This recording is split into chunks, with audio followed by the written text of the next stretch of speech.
Hello, I'm Food Daniel. Here are my predictions for the WFA Opening Day games to be played on April 2nd. Yes, Opening Day. Don't you love it? I love Opening Day. Okay. Well, first let me get the schedule. Here we go. All right. Boston Renegades at the Philadelphia Phantoms. Well, the Boston Renegades are Boston Renegades, one of the very best in the nation. Philadelphia Phantoms, they're a brand new team, but I'm imagining most of their players are veterans coming from either the Philadelphia Firebirds or from the old Philadelphia Liberty Bells. So these Phantoms won't embarrass themselves in 2016, but they're not going to win this game. I'd say Boston will win by 4 or 5 touchdowns. The brand new Richmond Black Widows from Richmond, Virginia at the Tri-Cities Thunder. Richmond Black Widows. Widows that are black. African American females whose husbands are deceased. What does their logo look like? Oh, Black Widows. Okay, I see. Bee. Nah. Okay, my East Coast geography isn't that good, but I think Richmond is like a couple hundred miles south of D.C. and 100 or maybe more miles from wherever the North Carolina teams are. I'm not sure about that, but I think Richmond's pretty isolated. I'm expecting this to be a roster of mostly players who have never done this before. As for the Tri-Cities Thunder, they're coming from the WSFL, where I believe they had a pretty good season last year, or a real good season last year. So I guess I'm picking Tri-Cities there. I can't really pick a point spread with any certainty because I don't know who any of those players are. But yeah, I think Tri-Cities will win. Simply on experience. Okay, the Keystone Assault at the Columbus Comets. Keystone Assault, they're the defending WSFL champions, now returning to the WFA. While the Columbus Comets, they didn't have a very good year last year. But their Facebook chatter seems that they're feeling pretty hopeful about this season. They're ready to go, and I know the Assault's ready to go too.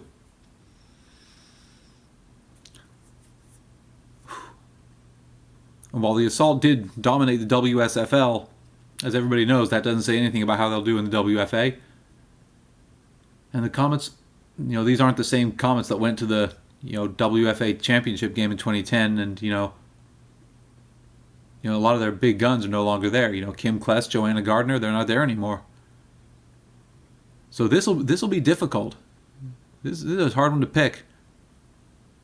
Well, simply out of my extreme loyalty to the Columbus Comets, I'll pick the Comets, but I'll say it'll be close. I'll say by 2 touchdowns or less. Okay, the Pittsburgh Passion at the Toledo Rain. 2 teams returning from the IWFL. Well, the Passion and the Rain, they played each other, I think, twice last year, and they play each other once or twice every year. And the same thing happens pretty much every time. Pittsburgh stomps all over them. So I'm expecting the same to happen here. Gruesome win for the Passion. The brand new Flint City Riveters at the Detroit Dark Angels. Okay, the city of Flint, Michigan has a team. Very good. The Detroit Dark Angels, they're still alive. If you remember last year, I spent most of last season wondering if they were still alive.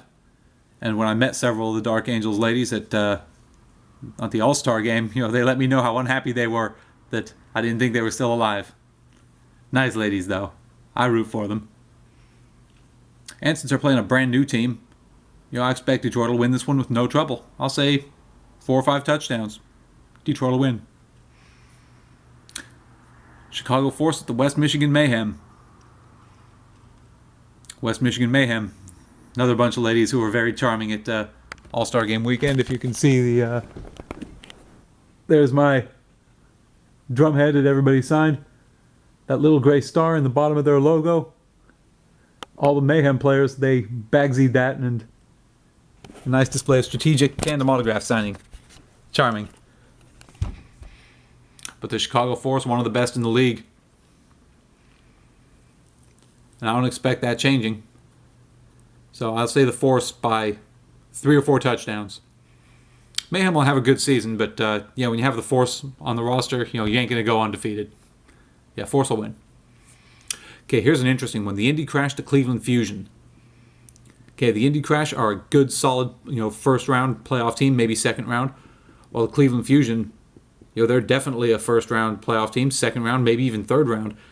It seems to me they're just a little bit away from joining Boston, Chicago, and DC as the dominant teams of the Eastern Conference. I know last year they had a couple close games when they'd play against those three teams. Are they good enough to actually get there this year? Don't know. This will be a good way to find out. Indy's tough, though. I'm going to predict Cleveland, but it'll be close, by 2 touchdowns or less. If I could teleport to any game in the nation, that's the one I'd go to. Here's another good one in the Southeast. Atlanta Phoenix at the Tampa Bay Inferno. Atlanta Phoenix are the class of the Southeast. Tampa Bay is right behind them. Right behind them. When these two teams matched up in one of their games last year, I didn't make a prediction because I couldn't make a prediction. It was decided by less than a touchdown. Can't remember which one of them won it. And I'm afraid I got to do the same here. I can't make any prediction because, again, I don't know who these players are. And I know they're really evenly matched.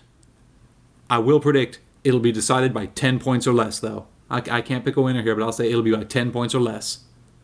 That'll be a great game. If you're in the Southeast, that's the one to go to. But here's another very interesting game here for a completely different reason.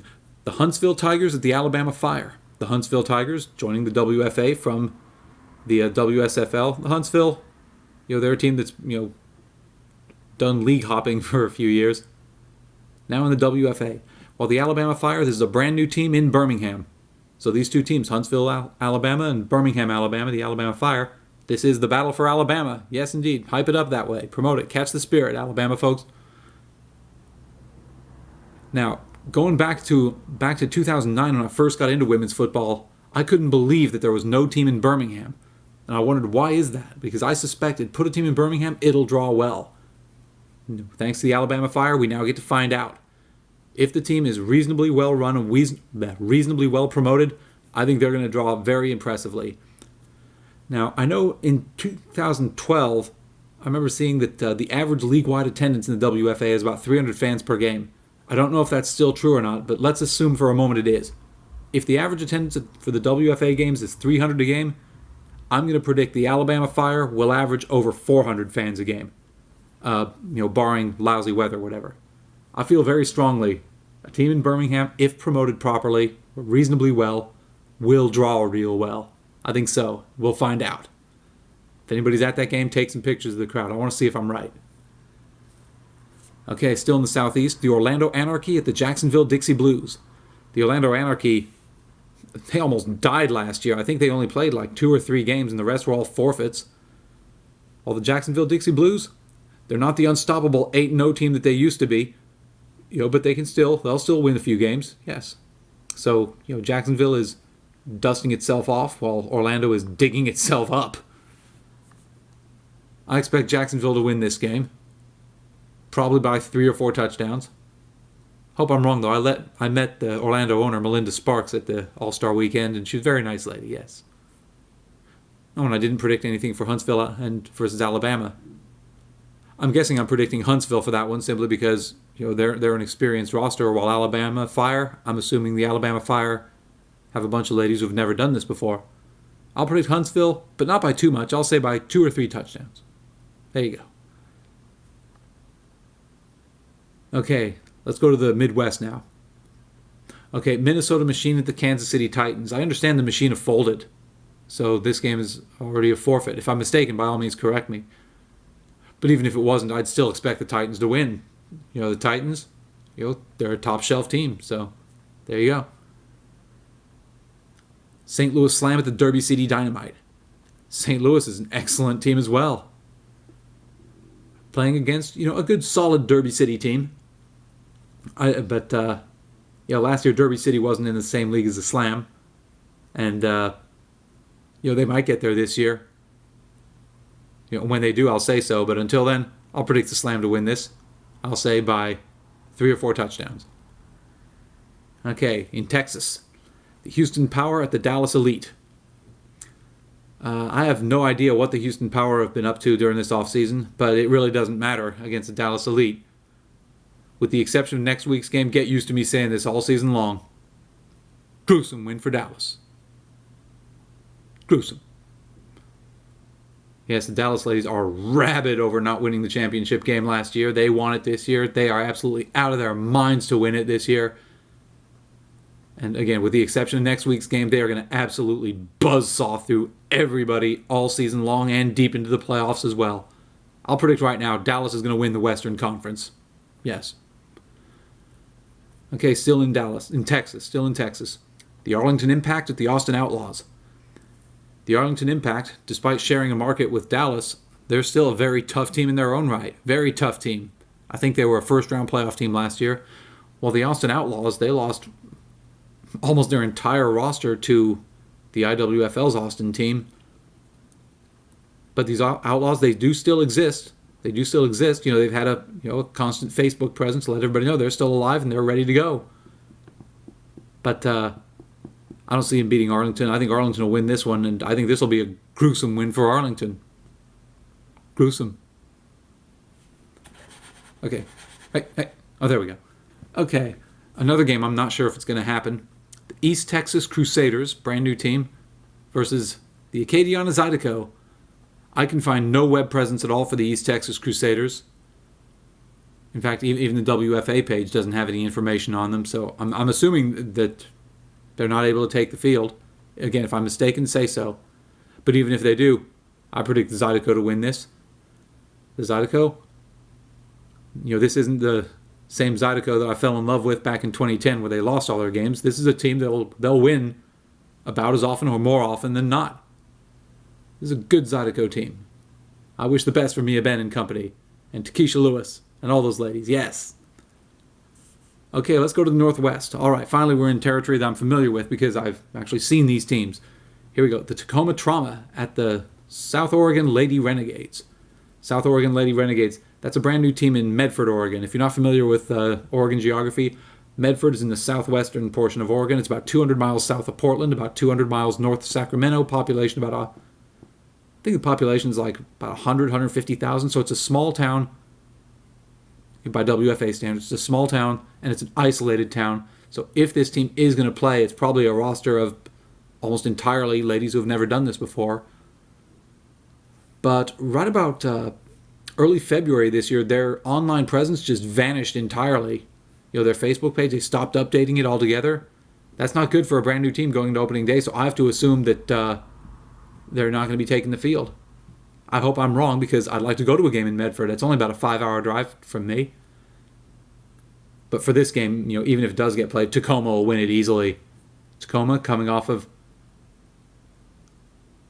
what you might have thought back then was a Cinderella 6-2 season. I don't think it's Cinderella. I think they're going to stay good for a while.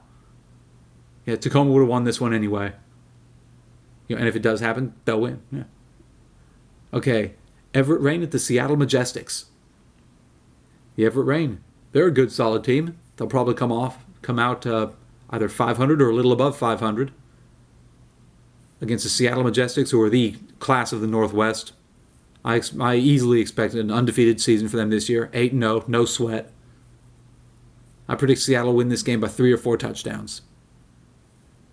Oh, incidentally, I love what the WFA has done with the scheduling for those 5 Northwest teams. Seattle, Tacoma, Everett, Portland, and South Oregon. You got 5 teams there. Have each team play each other twice. There's a nice self-contained division. I love that idea. Cuts down on the travel time. So the Northwest team, so Seattle doesn't have to travel to Tucson, Arizona or Salt Lake City, Utah like they've done in the past. I think it's a good idea. I like it. Okay. Go to the American Southwest. And all right, here are players I'm really familiar with. The Sin City Trojans at the Ventura Wolfpack. Okay, the Sin City Trojans are pretty much the remains of the Las Vegas Showgirls. They don't quite have the numbers that the Showgirls had, but they do have plenty of the same names the Showgirls had, and some of the big guns too. Players like one of my favorites, Brandy Rogers, the sack monster from Las Vegas. Yes. When I look at their schedule, they're going to do well. They're going to be at least 500, and I think like last year when they were 500, they'll beat the lesser teams and they'll lose to the better teams. They'll be a good, solid team. As for the Ventura Wolfpack, this is their second season. The first season they were 0-8, but they were sharing Ventura with the Ventura Black Widows, the IWFL. I don't know if the Black Widows are still in existence, and if not, I imagine that can only benefit the Ventura Wolfpack. So this will be an improved Wolfpack, but how much, we'll see. I don't think it'll be enough for them to win. I expect Sin City to win this game by 4 or 5 touchdowns. Yes. And finally, the game that I'll probably be attending, the West Coast Lightning at the Central Cal War Angels. Well, the reason I say probably is because I can drive 3 hours to see this game, or I could drive 5 hours to see the Sin City Ventura game, and I think the Sin City Ventura game will be closer than this one. The War Angels the War Angels beat the Lightning gruesomely once or twice last year, and this year the Lightning have lost some players to the Carson Bobcats, the IWFL, while the War Angels have gained players from the San Diego Surge. So, even more gruesome win for the Central Cal War Angels. Gruesome. And that completes my predictions for opening weekend of the WFA. Thank you.